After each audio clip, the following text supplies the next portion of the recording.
Boa tarde a todos. Sejam muito bem-vindos à nossa Casa Espírita Recanto de Luz. Esta casa já está sendo preparada desde muito cedo pela equipe espiritual, higienizando o ambiente, harmonizando toda a nossa sala, todo o nosso salão, para que possamos, neste momento, ter o máximo proveito do que viemos aqui buscar, que é o conhecimento e o nosso bem-estar. Boa tarde também para todos que nos assistem no canal do YouTube, a todas as segundas-feiras às 16 e aos sábados às 20 horas. Para nos conectarmos melhor com a espiritualidade e nos prepararmos para a exposição doutrinária dessa tarde, vamos então fazer uma prece. Força da ação. Deus, o poder de agir está dentro de mim. Possuo plenas condições para trabalhar, executar, mesmo tarefas difíceis, conseguir melhorias, ajudar os outros, vencer a inércia e o pessimismo. E nisso tenho prazer. Por tal motivo, quero estar sempre em atividade, fazer bem feito, não tremer frente aos problemas. E é para manter a boa disposição que me socorro de ti, pois és a fonte da energia com que ajo. Com suporte em ti, agito as minhas forças, tomo um sentido novo e parto para a realização, esperançoso e disposto num prenúncio de paz e de alegria. A fé em ti aumenta em mim a autoconfiança e a força de ação. Muito obrigada, Senhor, por essa oportunidade. Que assim seja. Neste momento, nós temos conosco o nosso amigo Vinícius Losada, que tem como profissão, ele é professor, né? Assim como eu e como tantos aqui, e na FERGS ele atua como vice-presidente de unificação. E ele veio hoje nos prestigiar com uma exposição intitulada A Quem Segues, do Evangelho por Emmanuel. Então, Vinícius, à vontade. Boa tarde, meus amigos, minhas amigas. Que Jesus, o nosso divino amigo, nos abençoe a todos e nos mantenha sob a sua paz. Trazemos naturalmente o abraço muito fraterno da diretoria executiva da Federação Espírita do Rio Grande do Sul, que tem a sua sede física em Porto Alegre, mas nós costumamos dizer no movimento espírita que a FERGS somos todos nós. Vamos meditar sobre essa página apresentada por Emmanuel, muito oportuna, que nos ajuda a refletir sobre a nossa condição de cristãos. Nesta página, o benfeitor comenta uma passagem de Efésios, de uma carta de Paulo aos companheiros da comunidade de Éfeso. E como costuma acontecer em algumas cartas de Paulo, ele está chamando a atenção dos companheiros quanto a alguma contradição, provavelmente, entre os ensinamentos de Jesus, que ele se fizera divulgador, e talvez a conduta, a escolha doutrinária daquela comunidade. E nós podemos transplantar o ensinamento para nós mesmos, a fim de que possamos, na tarde de hoje, no tempo que temos disponível, pensarmos um pouco nessa nossa relação com o cristianismo que reencontramos no Espiritismo, e o quanto os ensinamentos de Jesus têm feito parte de nossas vidas, especialmente na luta cotidiana, nas diferentes circunstâncias da nossa vida, no âmbito da própria intimidade, nas relações interpessoais. Porque é bem verdade que o Espiritismo, ao se apresentar como cristianismo redivivo, superando as tradições do passado, das quais nós fizemos parte em reencarnações transatas, não estabelece a doutrina espírita distinção entre a experiência religiosa e a vida em comum. Pelo contrário, o Espiritismo vem apresentar-nos um caminho de sabedoria que nos conduz ao esforço diário de aplicação desses saberes de espiritualidade e paz em cada momento da nossa vida. Na vida privada, com os próprios pensamentos, nas relações familiares, com os vizinhos, no ambiente de trabalho e inclusive no centro espírita. Então, Emmanuel, nesta passagem, ele escolhe um trechinho em que ele diz assim, fica imaginando Paulo lembrando os companheiros, vós, porém, não aprendestes assim a Cristo. Provavelmente apontava uma questão que era destoante do ensinamento de Jesus.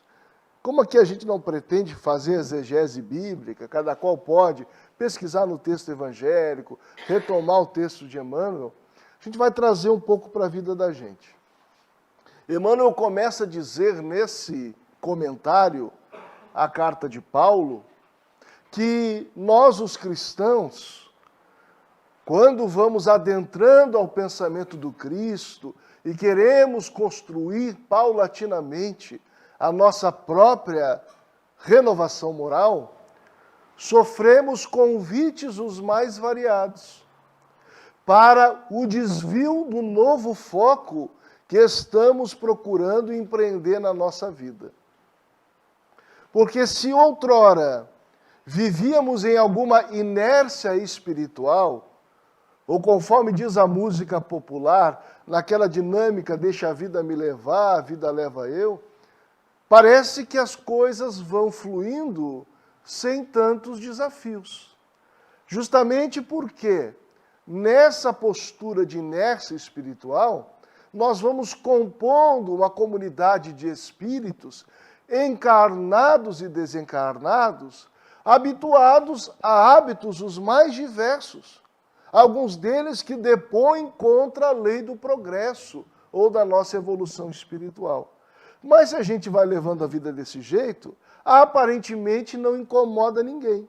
Nem aqueles espíritos que, porventura, possam nos perturbar, possam estar vinculados aos nossos vícios ou maus hábitos, porque encontram na gente sintonia pela falta de autoeducação, de disciplina pessoal, ou pelo cultivo, como escolha, das próprias imperfeições. Mas quando a gente começa a querer mudar intimamente, e toda mudança íntima, verdadeira, produz mudança de vida mental, e, portanto, altera a nossa sintonia espiritual para melhor, o que acontece? Vez por outra, nós vamos desacomodar, seja no plano físico ou no espiritual, aqueles que têm alguma conexão conosco, dado os interesses os mais vinculados ao terra a terra. E algumas pessoas encarnadas vão ficar felizes, vão querer caminhar junto. Desencarnadas também. Mas há aqueles que preferiam as coisas como eram antes. E é natural, então, que nós encontremos no mundo de provas e expiação como o nosso, influências e sugestões para nos desviar do foco. Às vezes são sugestões no plano material.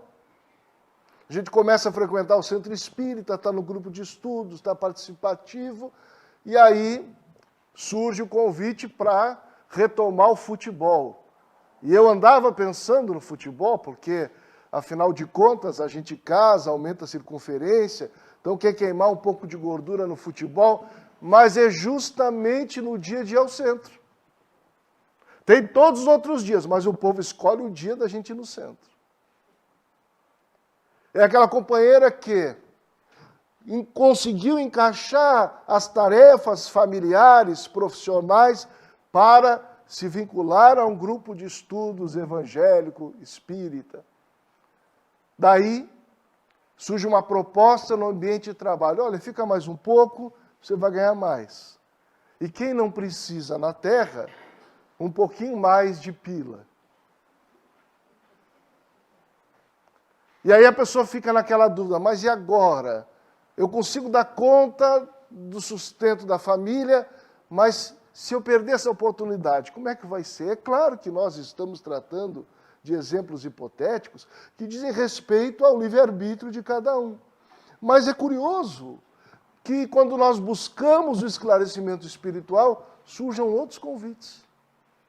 Às vezes para hábitos ruins que nós já abandonamos, para o cultivo de determinados vícios, de comportamentos exóticos, que nós fomos abandonando naturalmente na medida em que fomos nos esclarecendo à luz da doutrina espírita.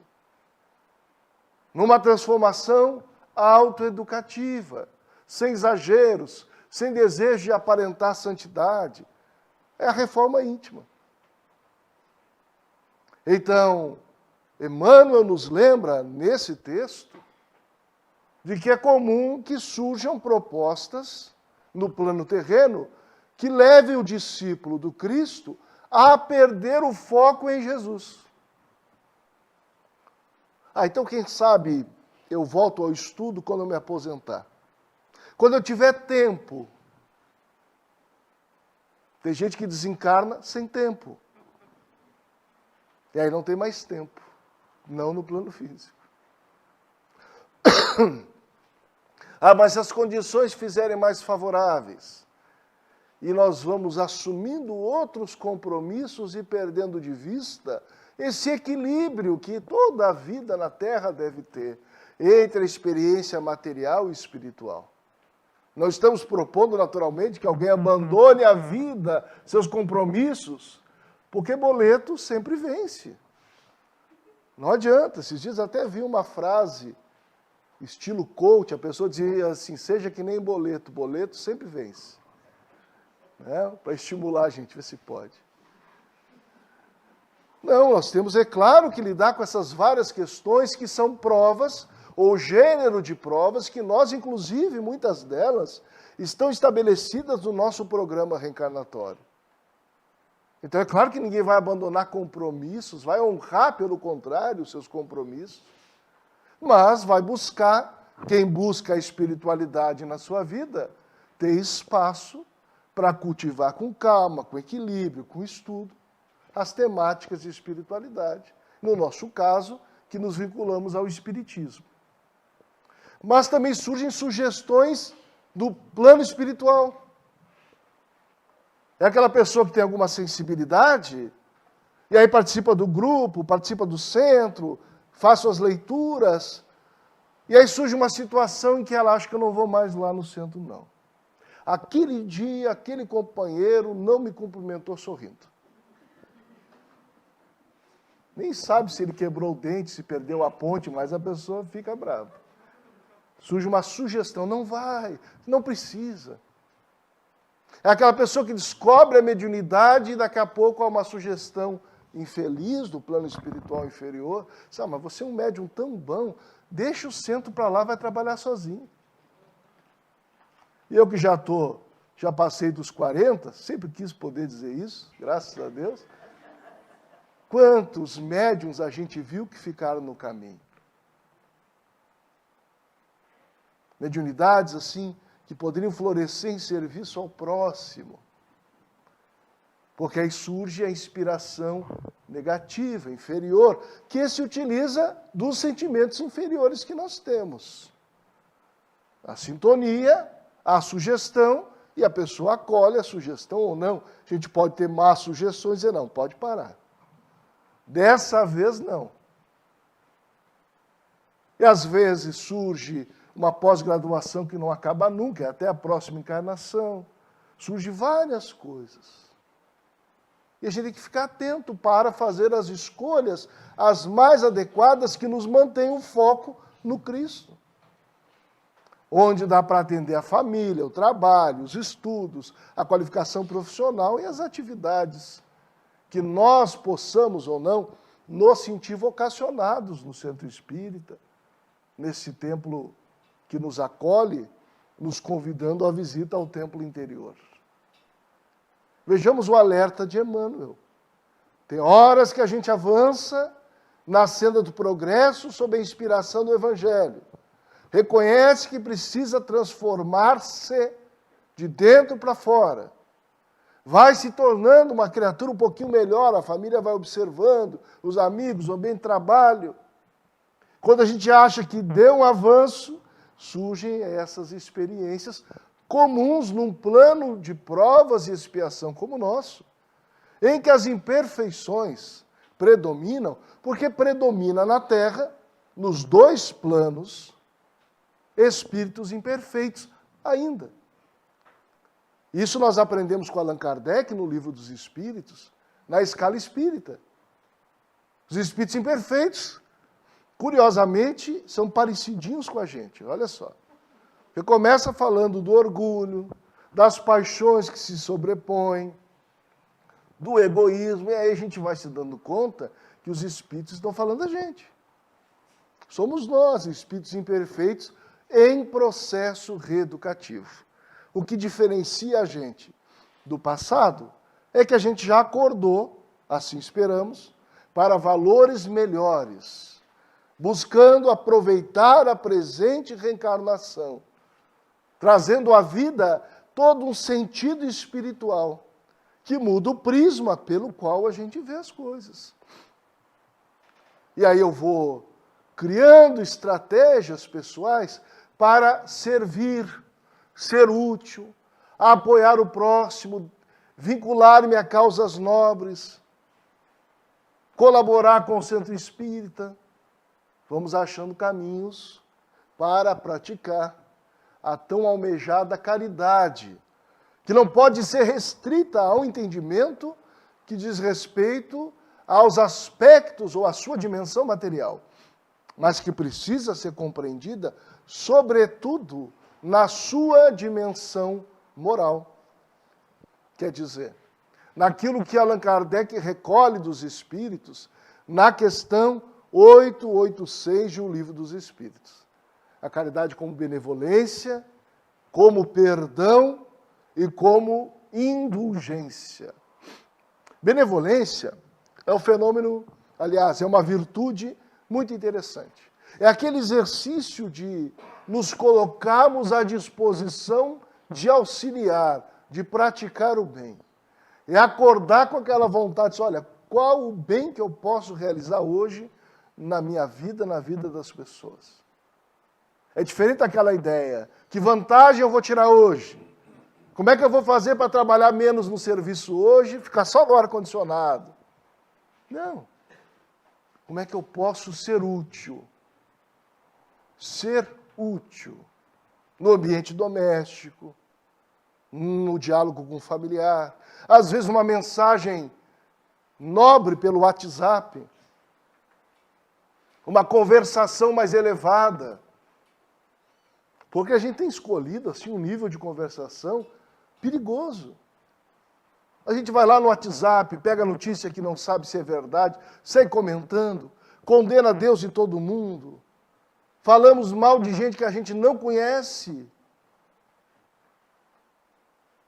E quando dá um tempinho, a gente fala até dos que a gente conhece. Mas nós podemos criar uma outra dinâmica. Até porque, conforme as nossas condutas, são nossas companhias espirituais. A gente pode ter criticidade na vida sem adentrar a fieira da maledicência. Então, nos propomos a fazer o bem, falar o que é bom, o que é justo, o que é nobre, auxiliar quem quer que seja, exercitar o perdão. O perdão. Jesus, na sua sabedoria, propunha que a gente devesse, antes de ir ao altar, entregar a oferta, Em outras palavras, antes da prática religiosa, qual seja, façamos como oferta pessoal, como forma de gratidão a Deus por tudo quanto recebemos, o exercício do perdão. Porque não adiantaria ir ao templo e seguir odiando alguém. Vamos imaginar a gente aqui. A nossa irmã iniciou os trabalhos com uma prece. Em tese, a gente procura a vinculação com a espiritualidade na hora da prece. E como é que eu oro pedindo auxílio dos bons espíritos com ódio de alguém? Será que a minha sintonia chega ao patamar que ela poderia, que tem potencial de chegar? Quando eu vou para o passe, como é que é o meu coração diante das pessoas que daqui a pouco eu não gosto, não concordo, ou que me prejudicaram? Vejamos como nós precisamos trabalhar a nossa intimidade. Porque essas coisas não se simulam, não se improvisa. O nosso pensamento gera vibração. Essa vibração se propaga. Ela interfere no nosso corpo espiritual. Ela produz fluidos na condição da nossa natureza moral, que nos circundam, se propagam e envolvem as outras pessoas. E se todo mundo na Terra resolver odiar, nós vamos ser um planeta de gente odienta.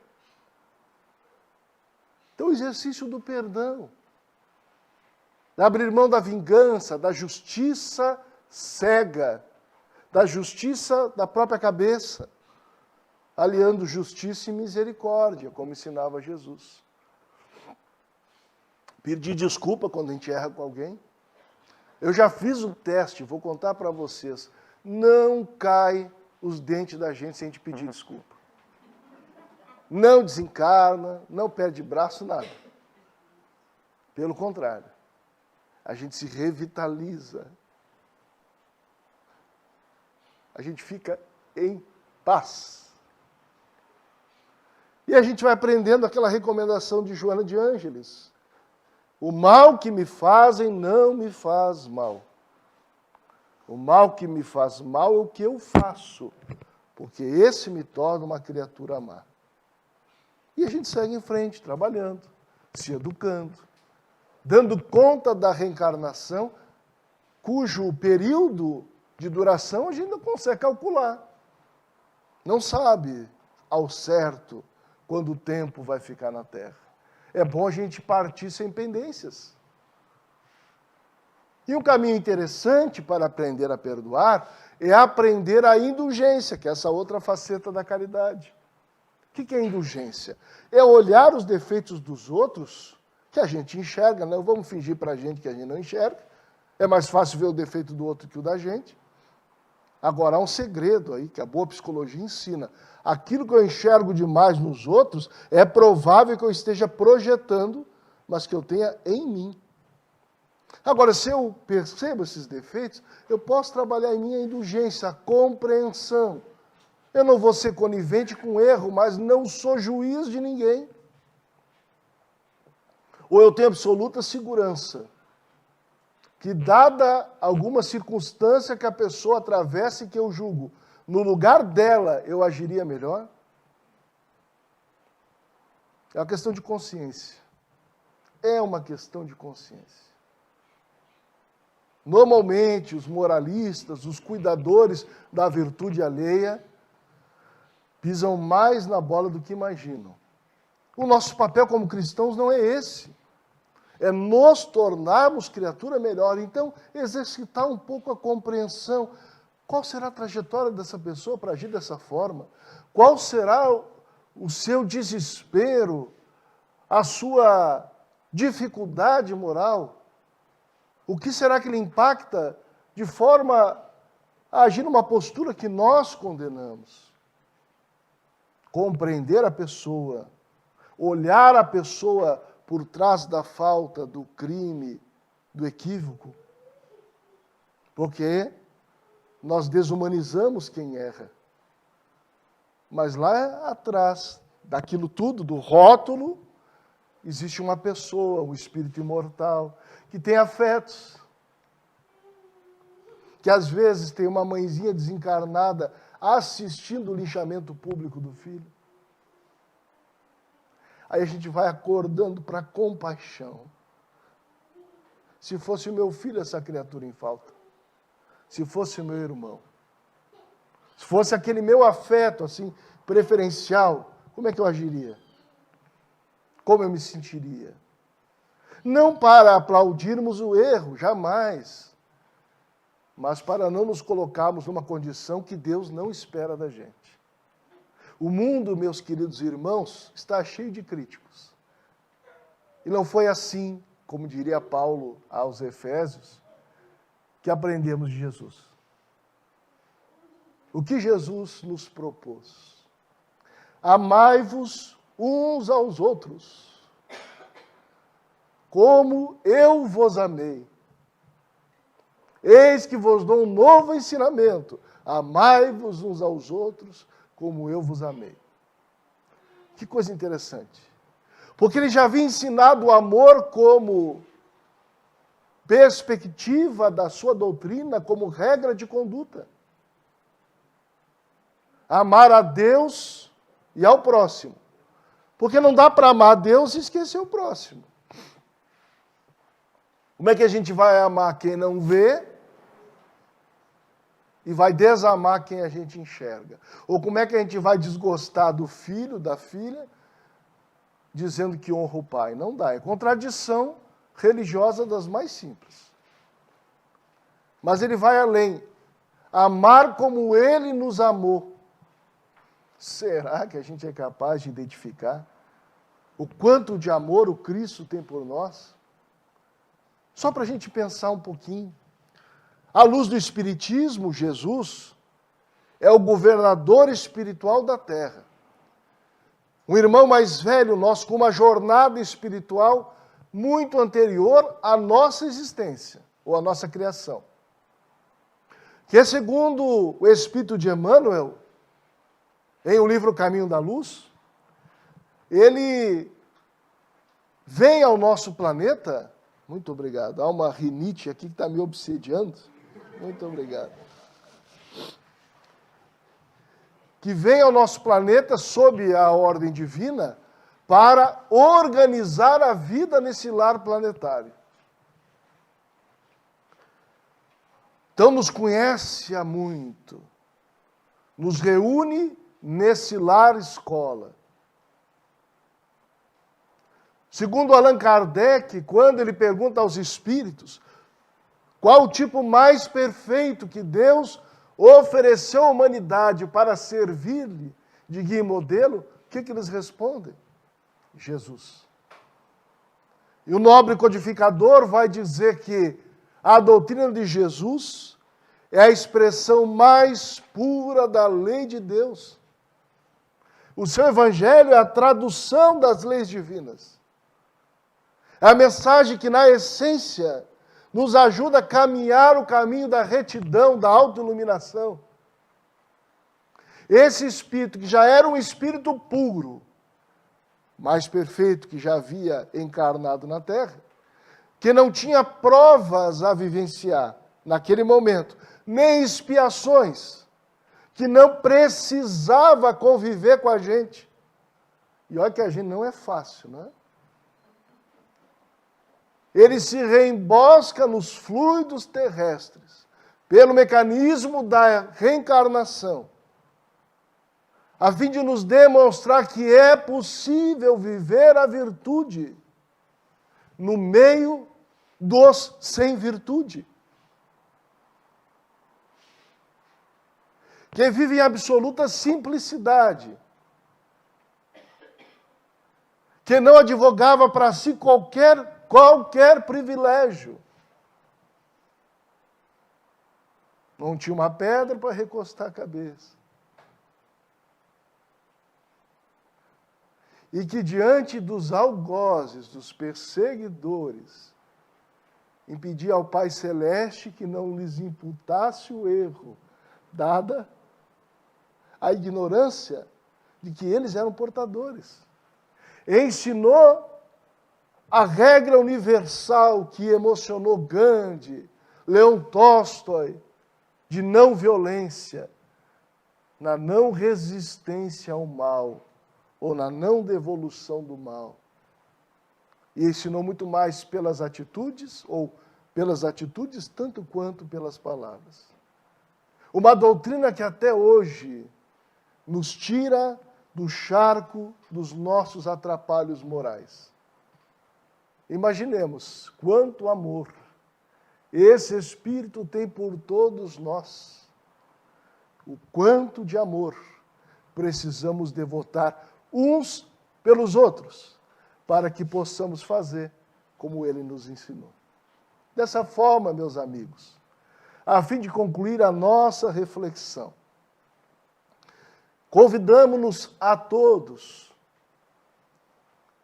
ao esforço diário, a fim de que na dialética da vida não percamos o foco em adotarmos a moral de Jesus como nosso código de ética, que é a grande tarefa do Espiritismo em nossas vidas.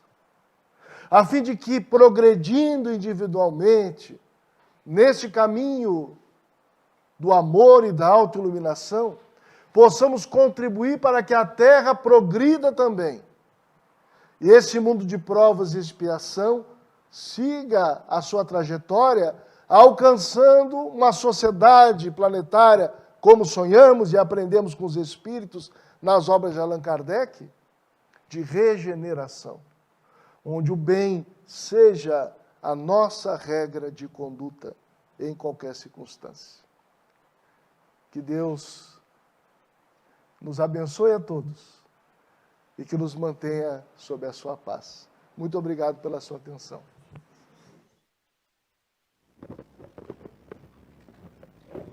Estamos todos muito agradecidos pelos teus esclarecimentos e por essa exposição que nos comove bastante. Que possamos levar para a nossa casa todas essas reflexões e pensar muito sobre tudo que Vinícius nos passou.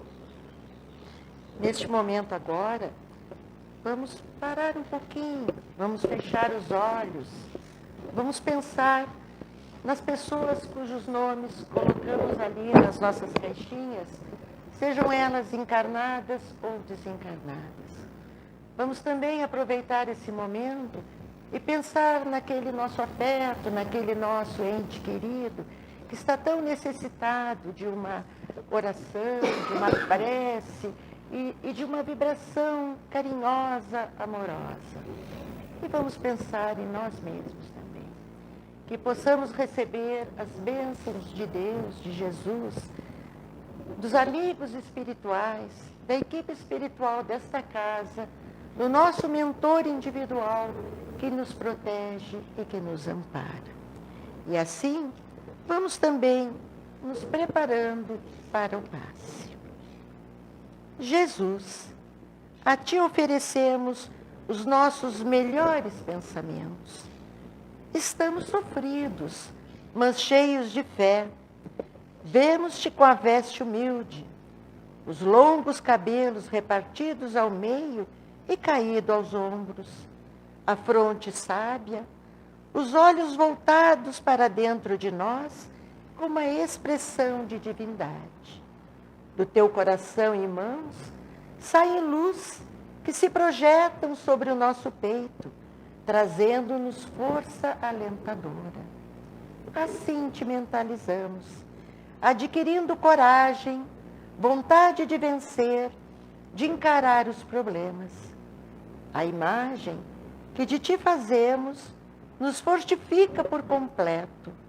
Diante dela, as nossas lutas, apertos e carências não são mais que ocorrências passageiras.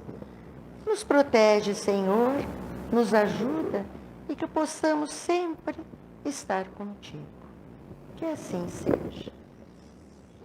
Neste momento, então, aqueles que quiserem ficar